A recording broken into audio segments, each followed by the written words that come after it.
Existe una cantidad de herramientas, como una es esta ley, como hay otras, como es la ley de acceso a la información, como es el fomento de la libertad de expresión, como son los órganos de control que tienen los gobiernos,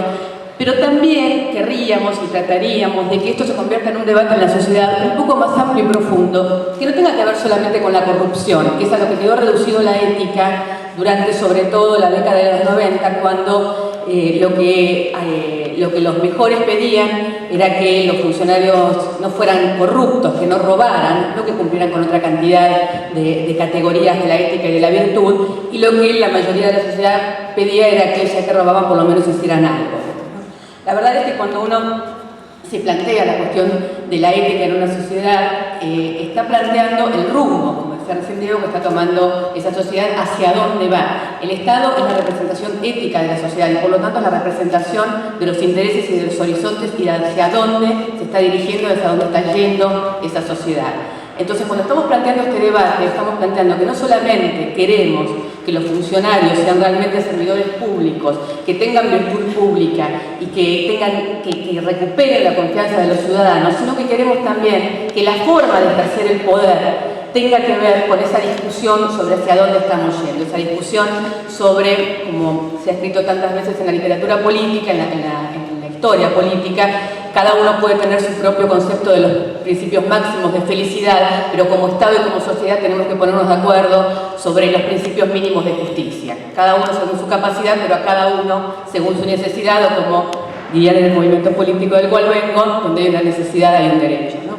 Entonces la verdad es que también nos estamos planteando cuál es el horizonte, cuál es la ética hacia donde nos estamos dirigiendo, hacia donde estamos yendo. Y esto tiene que ver con el rol de los funcionarios y con la manera en que se plantan frente a la sociedad. Y en esto efectivamente, aunque el tema de la corrupción y de la ética es un problema general y mundial y de las últimas décadas, en la Argentina en particular, yo creo que por un lado los gobiernos autoritarios que han logrado sin duda, sobre todo durante la última dictadura militar, destruir la sociedad civil, y al destruir la sociedad civil, destruir el concepto de ciudadano que cada individuo tiene de sí mismo y de su deber de controlar al Estado, pero también sin duda lo que fueron los movimientos neoliberales de los años 90 que lograron poner el pragmatismo en la escena. Entonces lo que importa para ser un buen funcionario es ser eficiente, un concepto que estamos escuchando mucho últimamente en la ciudad de Buenos Aires y que nos hace acordar malamente a esa época donde nos decían que los militantes se necesitaban para la revolución, que para el pragmatismo lo que se necesitaban eran técnicos eficientes.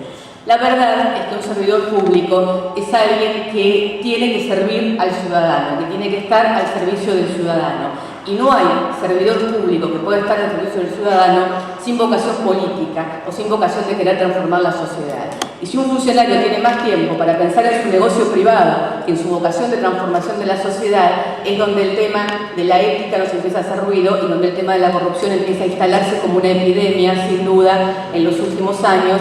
cuando el tema del dinero, el tema del valor de la economía, de alguna manera ocupó el lugar de la política en las discusiones del poder. Todo esto que sin duda lo hemos visto desarrollado durante estos últimos años y que lo hemos visto en la crisis que tuvo la Argentina con respecto a la corrupción en los 90, pero que después sigue instalándose, yo creo que tiene en la ciudad de Buenos Aires y en este momento diferentes lugares donde tenemos que verlo.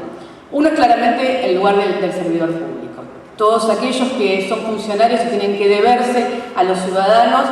no pueden tener otro interés u otro patrón u otro a quien deberse u otra autoridad que el ciudadano mismo. ¿Cómo hace entonces alguien que viene de ser empleado de otro en una empresa privada y que fue formado lealmente y técnicamente y con los mejores recursos para la optimización de la ganancia de esa empresa, para descubrir de repente que en realidad lo que tiene es vocación política y lo que está haciendo es un servicio al ciudadano tratando de modificar las reglas de juego de una sociedad que hacen que algunos tengan demasiado y otros tengan demasiado poco?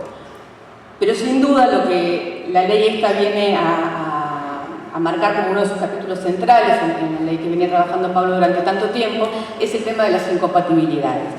Yo creo que en nuestro país durante décadas, durante muchísimos años, los grupos económicos han gobernado fundamentalmente a través de los golpes militares, sin duda, también poniendo ministros de economía en los diferentes gobiernos y también sin duda infiltrándose en los gobiernos populares a través de los lobistas, a través de la corrupción, a través de tal o cual funcionario. Algo que se vio, que se ve a veces muy claramente en unas situaciones y menos claramente en otras, pero de hecho los grupos económicos han ido gobernando o tratando de estar en los diferentes gobiernos y que se cumplieran sus visiones de país y sus visiones de la economía. Lo que nos pasa por primera vez en la ciudad de Buenos Aires, y yo no sé si tiene parangón en algún país de Latinoamérica o del mundo, es que un grupo económico en su conjunto, no a través de un grupo económico en su conjunto, se hace cargo del gobierno de una ciudad en todos sus estamentos, desde el jefe de gobierno hasta los ministros, hasta buena parte de los funcionarios. Y ya no es un problema de incompatibilidades, es si la política del gobierno de la ciudad de Buenos Aires la van a manejar funcionarios públicos al servicio de los ciudadanos o si la va a manejar un grupo económico que en el mejor de los casos puede tener también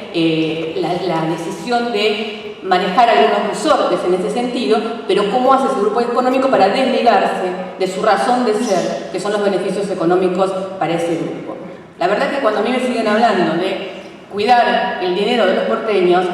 yo a esta altura del partido me gustaría que me hablen de cuidar la confianza de los porteños, de cuidar la educación de los porteños, de cuidar la salud de los porteños, de cuidar el sentido de justicia y el sentido de solidaridad de los porteños. Alguien que ejerce la jefatura de gobierno con el único objetivo de cuidar el dinero de los porteños es porque está formado en una mentalidad empresaria en la cual lo único que hay que cuidar es el dinero. Para vivir mejor, sin ninguna duda, pero para vivir mejor, ¿quiénes? ¿O cómo? ¿O de qué manera? Y eso es donde el tema de la ética vuelve en todo su conjunto. No es solamente que sea incompatible, es también que no pueden representar la ética de la sociedad un grupo económico que está allí por determinados intereses y que ni siquiera habilita la discusión sobre el futuro y el horizonte hacia dónde va esta sociedad al conjunto de la ciudadanía.